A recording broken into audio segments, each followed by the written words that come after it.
practice.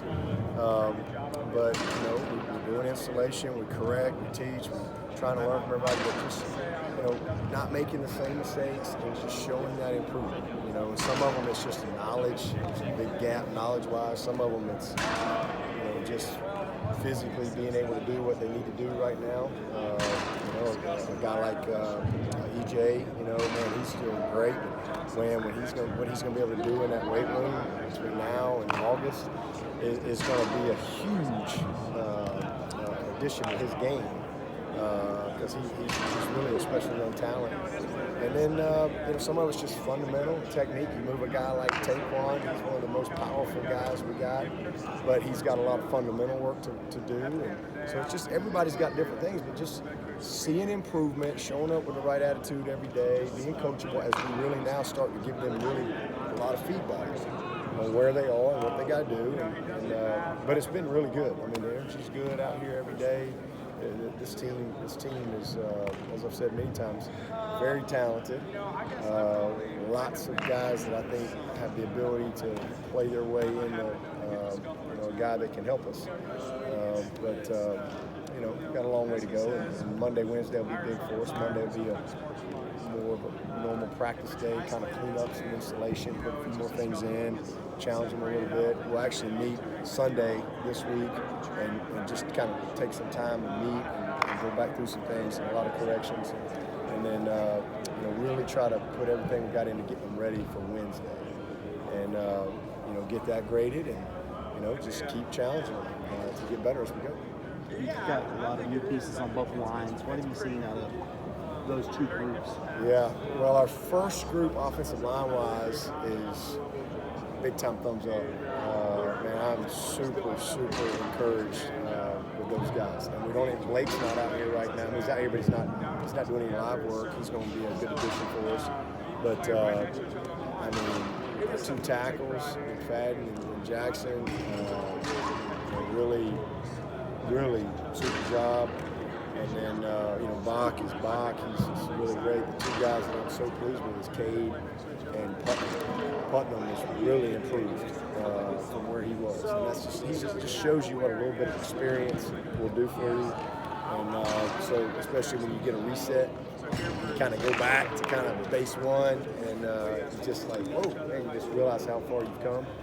And so I'm just really pleased with them. And that we're our second group right now is all freshmen. It's when the defense doesn't really slow down.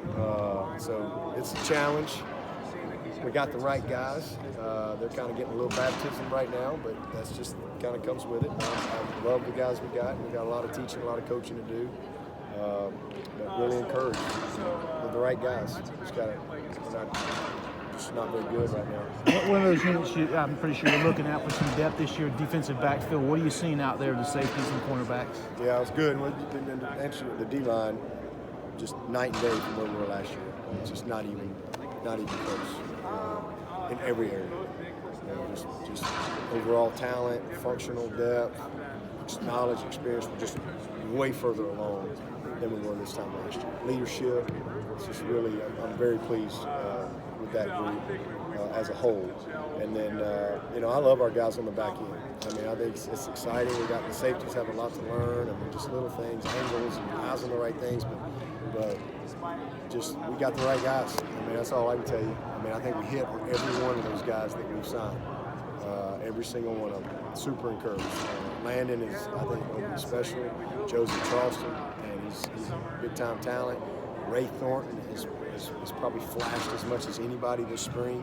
Really impressed with what I've seen with Ray Thornton. Jalen Phillips, a guy that brings a lot to the table as far as diversity with his play. Nolan obviously is out, but we know who he is.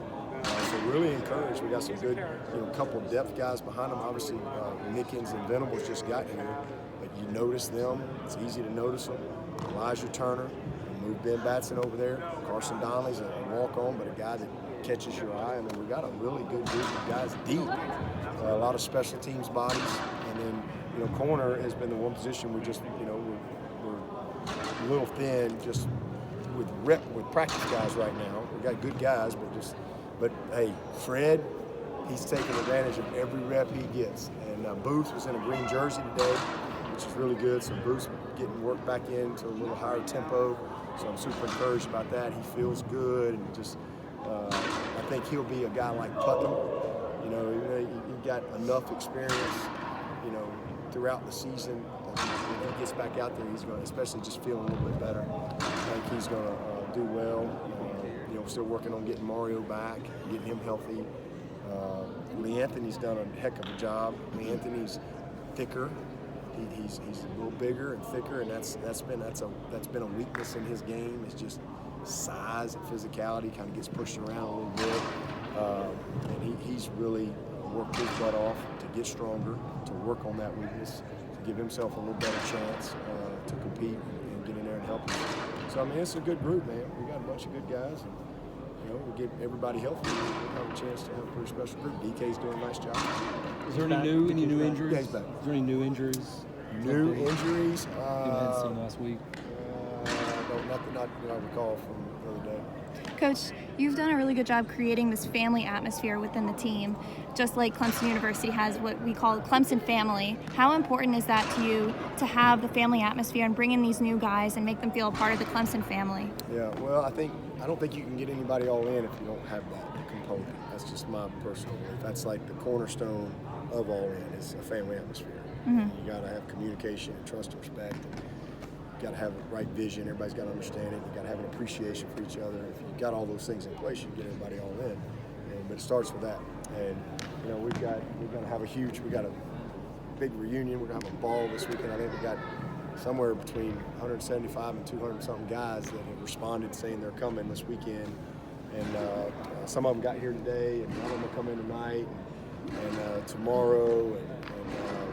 Man, it's going to be awesome. We're going to be out of practice tomorrow. We're going to have tomorrow night right here. We're going to have a big dinner for everybody. And then we're going to kind of have an open mic, make a little presentation. We're going to have some fun. And, you know, it's just really cool for me. First of all, I can't even believe I've been here long enough to have a reunion. But it is what it is. Some of these guys are like 33, 34 years old that were on that 08 team. So we took last decade and we threw that interim group in 09. And really just my message being, as we start the roaring 20s, as I've been calling them, as we roar into the 20s, literally, we're in a different place in 20 than we were in 10. And most of y'all that were here remember that very well. Ross was nowhere, I don't know where Ross was, but in 10, we're in a little different place as a program and, you know, getting going than we are now. And it's important for these guys to appreciate, you know, a lot of these guys were 6 or 7 in 2009. So they don't, you know, so 9, 10 plus win seasons, 5 playoffs. You know, a lot of these guys were like, they don't know anything other than kind of who we are. So it's kind of hard for them to understand. Well, in 2009 we won our first division. In 2011 we won the first championship in 20 years. You know, we had our first 11-win season since 1981 in 2012. And so I think it's been awesome. I mean, these guys coming back this weekend, it's going to be great. But just kind of, I don't think you can really appreciate what you have if you don't know the history and the DNA of it. And so we've talked a lot about that this spring, and the responsibility of this team as we kick off a new decade. Hopefully we can have more than 6 wins like we did in 10. It's been a lot of fun. It's going to be an awesome, special weekend. Hanging out with so many guys. I mean, Sammy's coming, Nuke's coming. We got all kind of guys rolling in. It's going to be a blast to just hug everybody's neck and have some fun and try to have a little old-fashioned Swinney team meeting tomorrow night with these guys. So I'm looking forward to that. Tyson is 7-5. Tyson and DJ out there. Is DJ going to be able to pick up enough to push Tyson for a spot by the fall? He's going to compete, you know, every single day. I mean, he's just a natural. And it's going to be very competitive. Tyson's the same way. Tyson is a completely different guy than he was this time last year. And DJ is you know, as advertised. He is who he is. I mean, he's not going. He's here because he's a great talent, but he's also a great competitor. So there ain't nobody out here show up and compete every single day. You're starting to see those early enrollees get more comfortable now, about 7 days into spring practice. Yeah, that second offensive line's swimming. They got a lot at them. It's not easy out here, but that's why we're successful, I think, because you get exposed in the practice field, and if you're a competitor and you made the right things, you'll get better. You'll figure it out and you'll respond. Otherwise, you got some long days ahead, because they don't change the pace or the tempo or and all that stuff. And our defensive lines are just a little deeper right now with more knowledgeable guys. Our second group is flipped. Our second group, defensive line-wise, they're much more knowledgeable than our second offensive line. Same thing at linebacker. So it's been a little challenge for them, but they're plugging along, man, getting better. It's just a process you got to go through. You mentioned E.J. Williams earlier. Who are some other guys in the wide receiver group in that second tier that might be pressing the first tier guys? Man, all those guys are better. I mean, Joe and Frank, first of all, are just as I thought they would be. I thought they both had some moments last year. Obviously, Frank missed all of camp, with his foot and was hurt, and he literally got back game week, and that really kind of set him back. Took him a little while to kind of get better. He had some moments and learned, had some great days in practice and things like that. He looks like a different guy. I love what I've seen out of him, and then Joe is just, he made big plays all year, and physically, he's pretty special. And now mentally, he's really caught up, and technically and fundamentally, he's made a huge step. So pleased with him. Spector, I think, has got a chance to be just a super player. I think he's going to have an unbelievable career. He's got 4 years to go, and I think he can be one of those guys that can really do some great things. Amari looks awesome, especially without the brace. He's just confident. He's flying around. So pretty pleased with him. Cornell is probably having his best practices. I think he's leading us right now in catches, and he's doing a nice job. Doing that this morning. EJ is just a great young talent. He really is. Will Swinney and Will Brown, just two guys you just know exactly what you got with them. They can play if given the opportunity and can get the job done for us. But just love what they're all about. We got some good young guys behind them that are getting better too. So we got a good group, a really good group. In Isaiah and Dorian, you had those rare guys who could stay on the field regardless of situation. Do you have what you think, any type of sort of talents like that? Don't know yet. Don't know yet. And we didn't know that with Dorian or Isaiah either. Sometimes it just takes a little while. I think we got a lot of candidates that we got to figure out, how it all is going to work. But Mike Jones is probably one of the bright spots of camp. Just looks different. In every area. His the way he moves, his confidence, his awareness, he's playing really fast. It's where he's supposed to be, his anticipation of everything. He's a big time thumbs up guy. After just 7 days, 6 days, whatever day you are, 6 days, 7. He's high. Stock is way up on him. He's really done a nice job. But we just got, Simpson is a young guy that's trying to figure it out. He's playing out there and he can move. So we just got a lot of guys we got to navigate, and that's part of our job this spring too, is we, kind of figure some of these guys out. But right now I don't see an Isaiah Simmons, but again, I didn't see him early either. We had a long way to go with him and Dorian. With Dorian, I don't think when he started, 4th year, redshirt junior. Took him a little while to kind of become that, but I think we got plenty of talent, and we'll figure it out. That's what we do. But ultimately, no matter what, I think we're going to have to get that third corner guy. I think that's an area where we can get better, a little bit better as a team, and have a true third corner guy that can get in there and play something like we did with Ryan Carter and some of that. And we really didn't feel like we had that last year, and we really didn't have to. But I think that's an area, But right now we're trying to get a second corner. everybody's we got a mash unit going on, so they're just kind of all nagging around, but we'll get there. Dabo, you don't encourage or want a lot of cussing out here. Why do you think that's an important thing in building the character these guys are part of being part of the program? I just think that it's the right thing to do.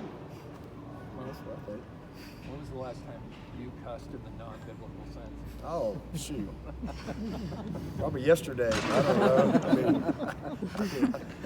I try to keep, there's 3 in the Bible, I think. Try to stick to those. But, I don't know if it's ass in the Bible. I don't know.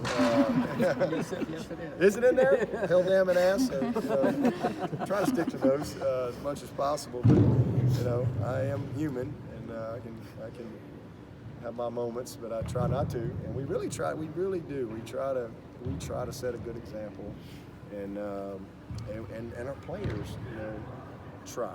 And occasionally, they'll you just call them out. You say, hey, you don't need that, and then they, oh my bad. Just try to make them think about it. Just try to articulate yourself a little bit better without, some of that. If we can. I just think it's the right thing to do. Really, to be honest with you. Trying to make better men. What's your assessment so far of Tyler and the job he's doing with the wide receiver group his first year? He's awesome. He's awesome. Like I said, there's never, ever been a guy more prepared to be the receiver coach at Clemson before Coach Swinney than Tyler Grisham. So he's been awesome. I mean, it's a mini me out there. I love it. I'm having a lot of fun with him. I crash his meetings and been having some fun, man. But he's just so energetic and passionate and enthusiastic. And he's just so knowledgeable. I mean, he obviously knows me inside and out and the way I want to do things, and he's tough. He's tough. Head coach someday? Tyler? Oh, certainly. He's definitely got the makings of that. He's got the right stuff. There's a lot of guys on our staff have that, but he's a great young coach. Tying in your reunion and Tyler, and a question me and some of the guys were talking about back earlier before we got out here.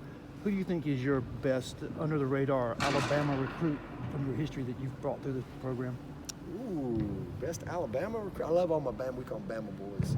So that goes back to J50, John McKissick. That's what he used to be like. He was one of the ones we were talking about. Yeah, I love J50. He had that long interception against South Carolina. I think that might be the longest touchdown still by D. Lyman. 82 yards. Yeah, and it was also the longest play ever, like 10 seconds to get down there.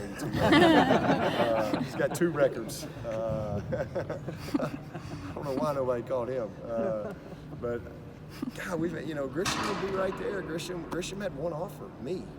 He had no offers, and I mean, y'all have been around. I mean, he was a great player. He lasted 4 years. He got vested in the NFL, and I mean, he had one offer. So I mean, he was pretty good. Antoine McClain was a heck of a player for us. And J50 was, I guess he was my first Alabama guy, and he became such a great leader here, and just one of those guys that just to this day, just all in, with our program and ambassador for our program. And, so we've got a bunch of guys, obviously Ross, and Ray, EJ, 3 guys right there, the 3 amigos from the same schools. They're all super talented. Probably forgetting somebody. TJ. That's the one we were all talking about. TJ out of Sylacauga. I didn't even know who he was. Literally till the last weekend. Yeah. He was like going to UAB or something, and literally went down there and saw him and got him up here that last weekend. And I told him before he came up here, I said, now here's what's going to happen. Because nobody knew who he was. And, I watched him, I'm like, this is as good a guy as I've seen. He's coming this weekend. He'll be here tomorrow. I said, Robbie's like, well, he's down there at Sylacauga, coach. Nobody's going to Sylacauga. I'm one of the few people who know where Sylacauga is. And shoot, I told him over there he could play, and because they played like, high safety, and they ran the option, and he was just probably a hard guy to evaluate. But when you really looked at him, you go, whoa. And we didn't really know what he was, and he actually wanted to play wide out. And we had him there the first year at wide out, and I'm like, you can be okay, but you ain't gonna play the next level. So if you want to play the next level, you need to move. And son of a gun, I didn't know he'd play, start 1 year and go second round, but that's what happened. But he's a great kid, great story. But when he was coming up here, I said, here's what's going to happen.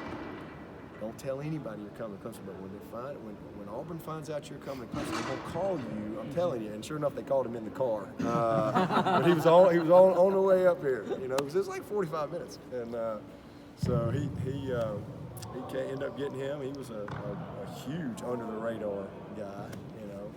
But he had offers. You know, Grisham had no offers, none. So I think all those guys had offers. So Grisham's probably the most under the radar guy if I had to pick one.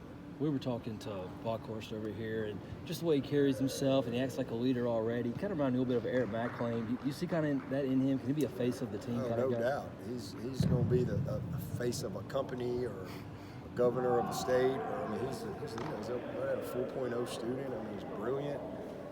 He's unbelievable. He's one of our Paul Journey top ambassadors. I mean, he's just an amazing young person. He just happens to be a nasty guard and can play this game at a high level. Strong, athletic, you know, flexible. I mean, do the splits. I mean, he's just a very, very unique guy at his position, and so committed. One of the best leaders we got, and has been. It's not just now. He was a great leader for us last year. Got a bright future. Anybody else? Thanks, Coach. All right. Thanks.